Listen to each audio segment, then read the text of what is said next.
अस्सलाम जी, मेरा नाम डॉक्टर अरसलान है और मैं आइकॉन आई केयर सेंटर लाहौर में कंसल्टेंट आई सर्जन हूँ। आज एक स्टोरी आपके साथ मैं शेयर करना चाहता हूँ जो कि बेसिकली एक केस भी है, एक सिनेरियो भी है, एक सिचुएशन भी है जो कि कई दफ़ा यकदम से हमें फेस करनी पड़ती है। और वैसे तो हमारी दुआ है कि अल्लाह ना करे कि घर में बच्चों को कोई चोट लगे, कोई तकलीफ़ आए, लेकिन अक्सर ऐसा होता है कि छोटे बच्चे खेल कूद के दौरान अपनी आँख को कोई नुकसान पहुंचा बैठते हैं, डैमेज कर लेते हैं किसी भी शक्ल में। और हमारे साथ भी ऐसे ही हुआ कि आज एक पेशेंट आए जो कि काफ़ी पेनफुल या तकलीफ़ की कंडीशन में थे और 8 ईयर्स उनकी एज थी, उनके साथ उनके पेरेंट्स थे जो कि यकीनन काफ़ी परेशान थे। और जिस वक्त हमने उनसे हिस्ट्री ली तो हमें पता चला कि शीशा टूट के उनकी आँख में लगा है और कांच का वो टुकड़ा जो है जिस वक्त शीशा टूटा तो उड़ के उनकी आँख में गया और बच्चे खेल रहे थे, शीशा उन्होंने तोड़ा और उसका रिज़ल्ट ये हुआ कि वो शीशे का टुकड़ा जो है वो उनकी आँख को उसने डैमेज किया। उनका कॉर्निया जो है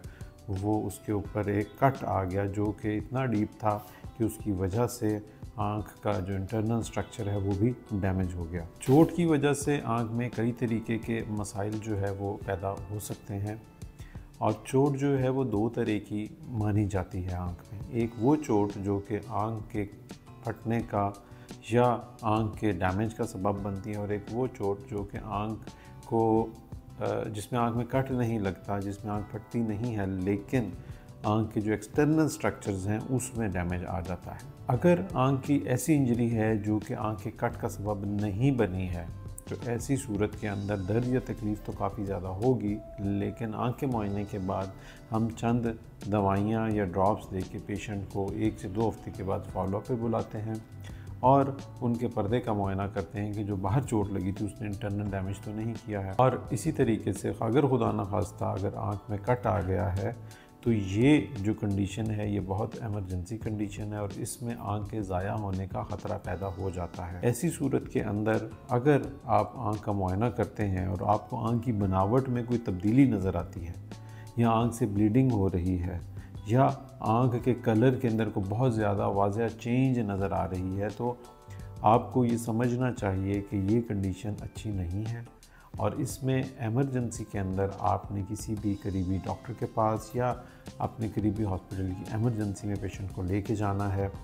और वहाँ आँखों की कोई भी मुस्तनद डॉक्टर उनको देखेंगे। अगर खुदा न खास्ता ऐसी कंडीशन है कि आँख डैमेज हो चुकी है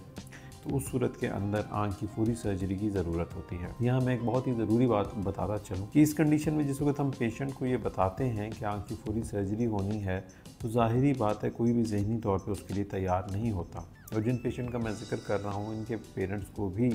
ये समझने में टाइम लगा कि हमारे पास और कोई चारा नहीं है और अगर हम ऐसा नहीं करेंगे तो आँख मुस्तकिल लॉस की तरफ जा सकती है। इस तरह की कंडीशन अगर खुदा न खास्ता आपको या आपके किसी जानने वाले को फेस करनी पड़ती है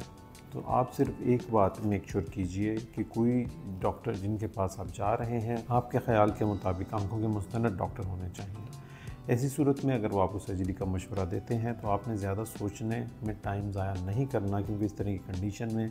एक एक मिनट कीमती होता है। आँख बच पाएगी या नहीं बच पाएगी, इन्फेक्शन होगा या नहीं होगा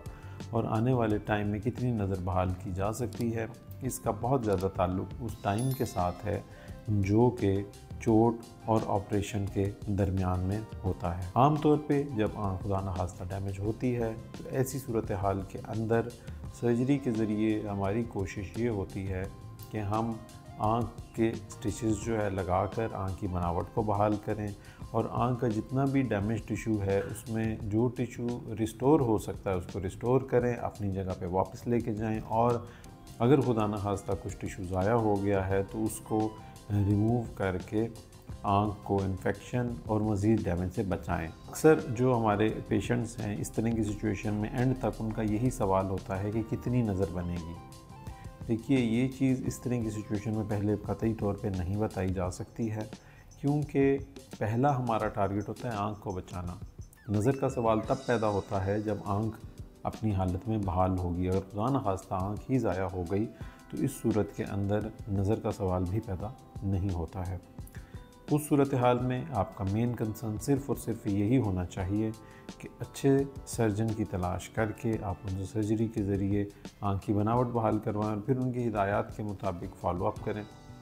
और वो एक फ़ॉलोअप बताएंगे आपको जो कि डिपेंड करता है आँख के डैमेज के ऊपर। हर महीने या 2 महीने के बाद वो देखते रहेंगे उस वक्त तक जब तक कि नज़र को बहाल नहीं किया जाता। तो ये वो एहतियातें हैं, ये वो चीज़ें हैं जिनका अपना ख़्याल रखना है उस सूरत में अगर आपको आँख की किसी ऐसी कंडीशन का सामना करना पड़े जिसमें आँख डैमेज हो चुकी है। आज के लिए इतना ही। अपना और अपने इर्द गिर्द ख़्याल रखें बच्चों का, उनको तकलीफ़ और चोट से बचाएं। अल्लाह हाफ़िज़।